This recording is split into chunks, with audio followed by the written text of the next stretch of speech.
안녕하세요, 아인스입니다. 오늘 준비한 동영상 리뷰는 넥스 엣지 건담 아스트레이 레드 프레임을 준비해봤습니다. 화면에 보이는 게 해당 제품의 모습이고요. 오늘도 본 리뷰에 앞서서 먼저 평점 내려보도록 하겠습니다.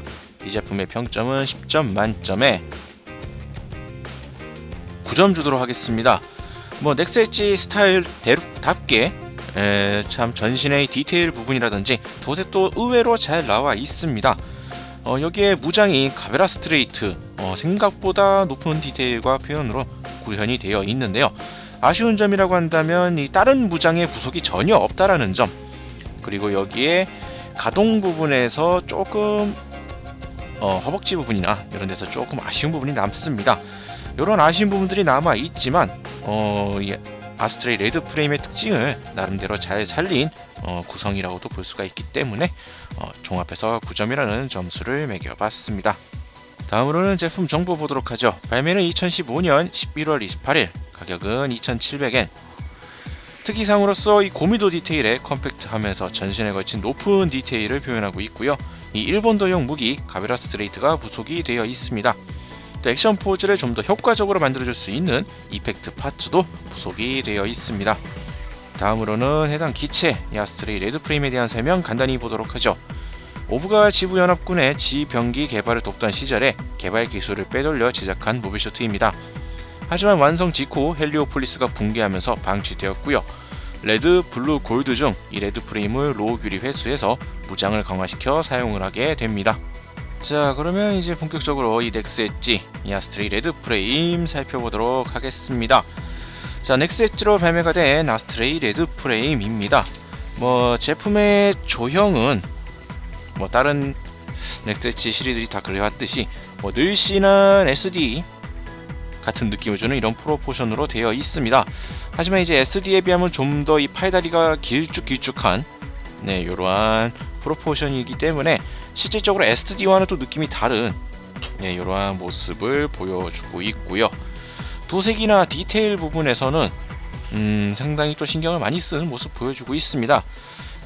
레드 프레임의 이 아스트레이 시리즈라고 한다면 역시 노출되어 있는 이 프레임 부분인데, 물론 이 사이즈 특성상 완벽한 색분할이나 이런 것들은 기대하기가 힘들겠지만 그래도 의외로 많이 신경을 쓴 다리 부분에 이러한 색분할과 조형이라든지 이러한 팔 부분이라든지 몸통 곳곳에 비교적 많이 신경을 쓴 이러한 모습들을 좀 볼 수가 있습니다.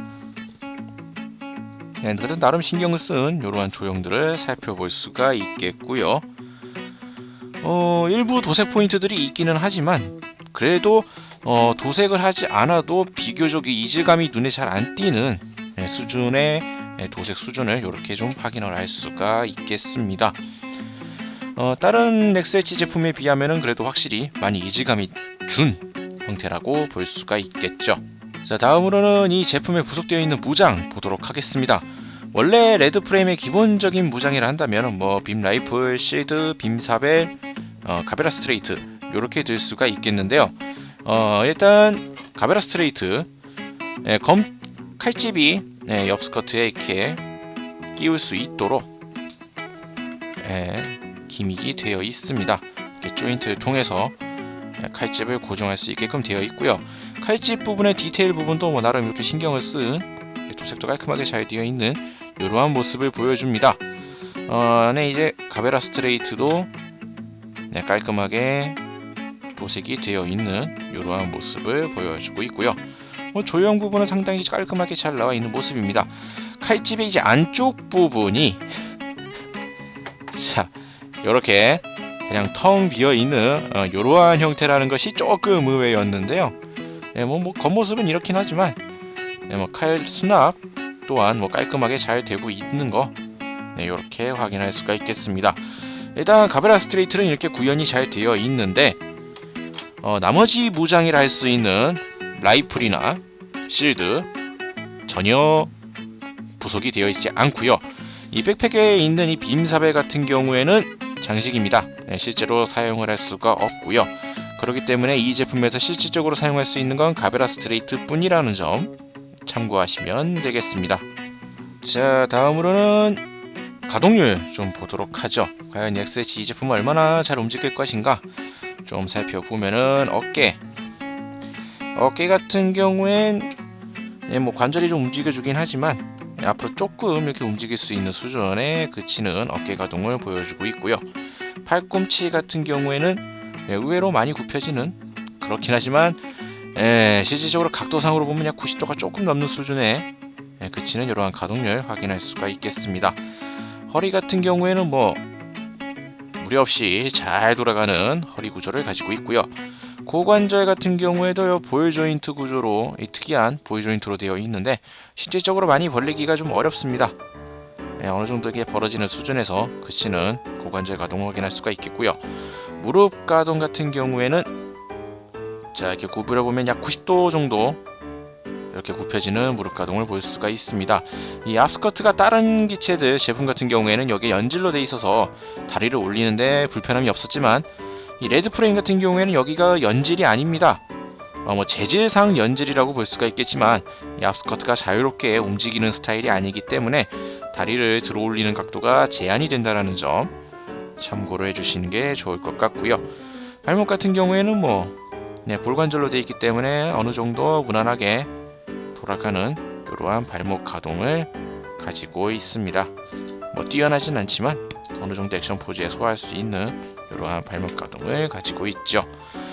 전반적으로 넥스엣지 제품답게 아주 뛰어나지는 않지만 그냥 그럭저럭 여러가지 액션 포즈를 취할 수 있을 정도의 가동률을 확보하고 있는 이러한 모습을 볼 수가 있겠습니다. 자, 다음으로 특징 기믹과 부속품 보도록 하죠. 특징 기믹이라고 한다면 일단 레드 프레임 같은 경우에 레드 프레임뿐만 아니라 아스트레이 시리즈 같은 경우에 특유의 백팩을 가지고 있고요. 이 백팩을 아래쪽으로 내리는 슬라이드 기믹이 있습니다. 여기서 그것을 재현할 수 있게 해줬는데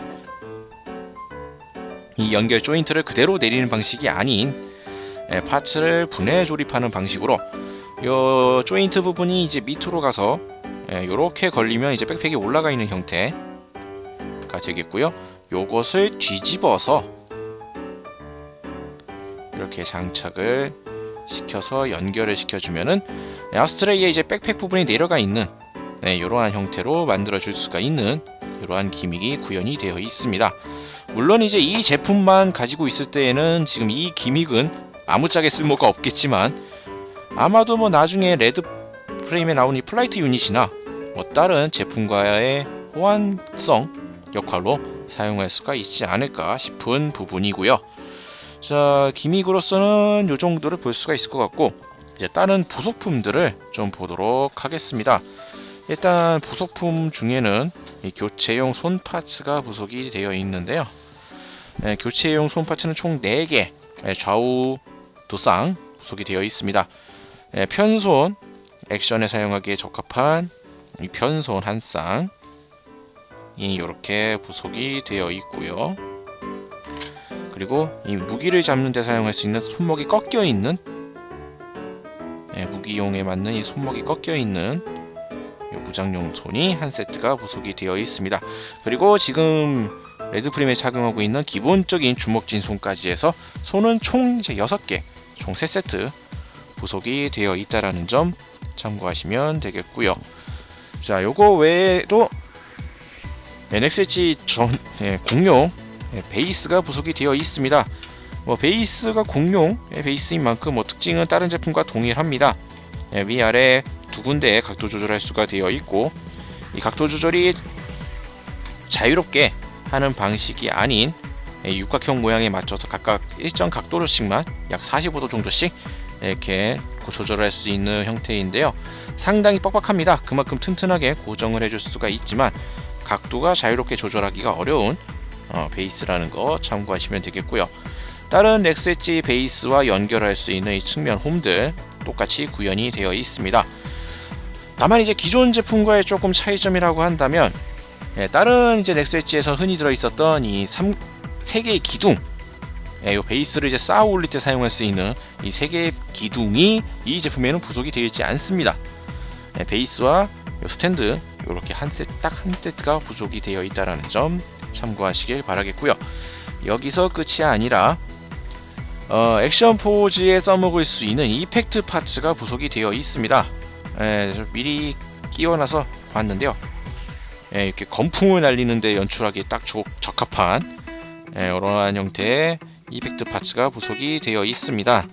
약간 클리어 느낌이 나면서도 뭐라 그래야 될까, 참 독특한 이러한 형태로 되어 있는데요. 부속이 되어 있는 이 클리어 스탠드 막대봉을 이용을 해서 이 베이스에 끼워 주시고 여기에 이제 이 이펙트 파츠의 각도들을 조절을 해서 뭐 여러가지 건풍을 날린다든지 뭐 여러가지 형태로 뭐 활용을 해주시면 되겠습니다. 이렇게 해가지고 검기를 날리는 장면을 연출한다든지 이러한 형태로 써먹을 수가 있는 이펙트 파츠가 부속이 되어 있습니다. 넥스 엣지로 발매가 된 레드 프레임입니다. 넥스 엣지 스타일로 조절된 프로포션이 상당히 잘 어울리게 나와 있고요. 디테일이나 도색 포인트도 의외로 잘 되어 있습니다. 다만 무장 부속 면에서는 이 가브라 스트레이트만 부속되어 있어서 조금 부실하게 느껴질 수가 있겠네요. 대신 이펙트 파츠가 부속되어 있어서 이렇게 전시용으로는 나쁘지 않은 모습을 보여줍니다. 플라이트 유닛을 비롯한 다른 구성품이 없다는 점이 좀 아쉽지만 어설프게 차라리 챙겨줄 바에는 대표 무기라 할 수 있는 이 가베라 스트레이트만 챙겨준 게 어떤 면에서는 오히려 잘된 점이 아닐까라는 생각도 좀 드네요. 자, 오늘 리뷰는 여기서 마치도록 하겠고요. 다음 주에도 또 다른 제품 해가지고 여러분들을 찾아뵙도록 하겠습니다. 저희 유튜브 피규어올릭 채널 많은 구독 부탁드리겠고요. 다음 주에 다시 뵙도록 하죠. 시청해주신 분들 감사합니다. 일어나요 나의 그대여 홀리